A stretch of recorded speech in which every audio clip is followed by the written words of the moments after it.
ဥက္ကဋ္ဌဂျန်ကီဂျာကြီးမှုကျင်းပတဲ့14ကြိမ်မြောက်ကင်ချီပြုလုပ်ခြင်းပွဲတော်ကိုကြောင်ကီတိုစူဝေါ်မြို့မှာရှိတဲ့စူဝေါ်ရိုးရာယဉ်ကျေးမှုစင်တာမှာကျင်းပခဲ့ပါတယ်။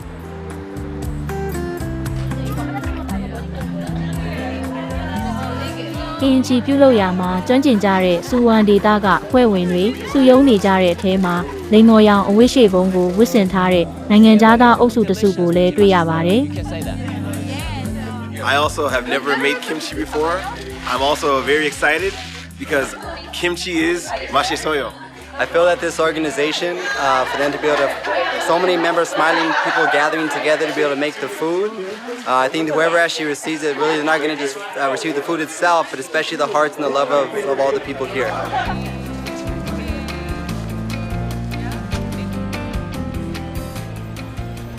ပထမဦးဆုံးအကြိမ်ကင်ချီပြုလုပ်ဖို့စ조사နေကြတဲ့နိုင်ငံသားတွေအတွက်ဝီလက်ပြူဥက္ကဋ္ဌဂျန်ကီယိုဂျာဟာမုံငင်းထုတ်ရဲ့အရွက်ကြားမှာကင်ချီနှစ်ထည့်တဲ့နီလန်းကိုသင်ပေးခဲ့ပါတယ်။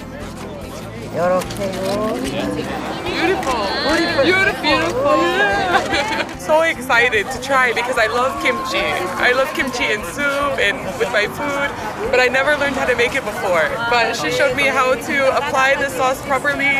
and to wrap it properly. So I'm really excited to follow somebody who knows.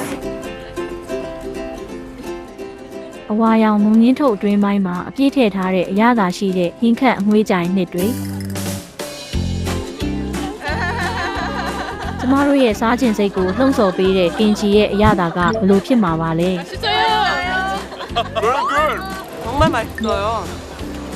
같이 드시죠.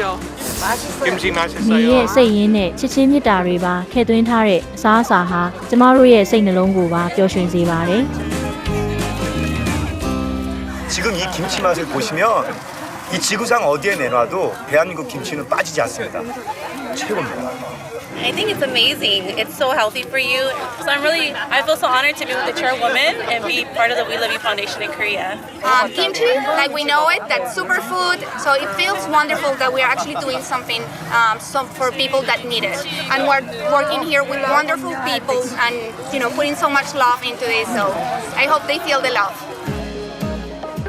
မိရဲ့လက်ရနဲ့စိတ်ရင်းပြီးတော့ချစ်ချင်းမြတ်တာရဲ့နှွေးထွေးမှုကိုပါထည့်ထားတဲ့ကင်ချီကချမ်းအေးတဲ့ဆောင်းရာသီကိုစိတ်ချလက်ချဖြစ်ကျော်နိုင်မဲ့အာဟာရပြေဝတဲ့အစားအစာဖြစ်မယ်ထင်ပါတယ်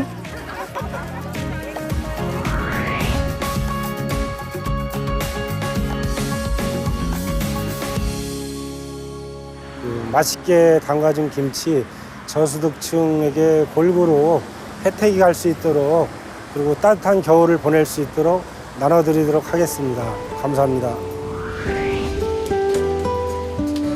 ကင်ချီပြုလုပ်ခြင်းစေတနာဝန်ထမ်းလှုပ်ဆောင်မှုပြီးစီးပြီးနောက်ဥက္ကဋ္ဌဂျန်ကီဂျာနဲ့ဝီလက်ပြူအဖွဲ့ဝင်တွေဟာအကျိုးခံစား권ရရှိခဲ့တဲ့မိသားစုတွေစီတွားရောက်လည်ပတ်ခဲ့ပါတယ်။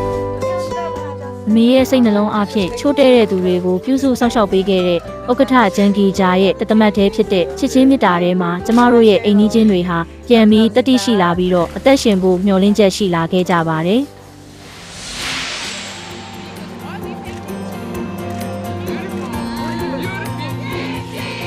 မိရဲ့စိတ်နှလုံးနဲ့တေချာပြင်ဆင်ထားတဲ့ချစ်ချင်းမြတ်တာရဲ့ကင်ချီကချမ်းအေးတဲ့ဆောင်းရာသီကိုစိတ်ချလက်ချကြော်ဖြတ်နိုင်တဲ့ခွန်အားဖြစ်ဖို့မျှော်လင့်ပါတယ်။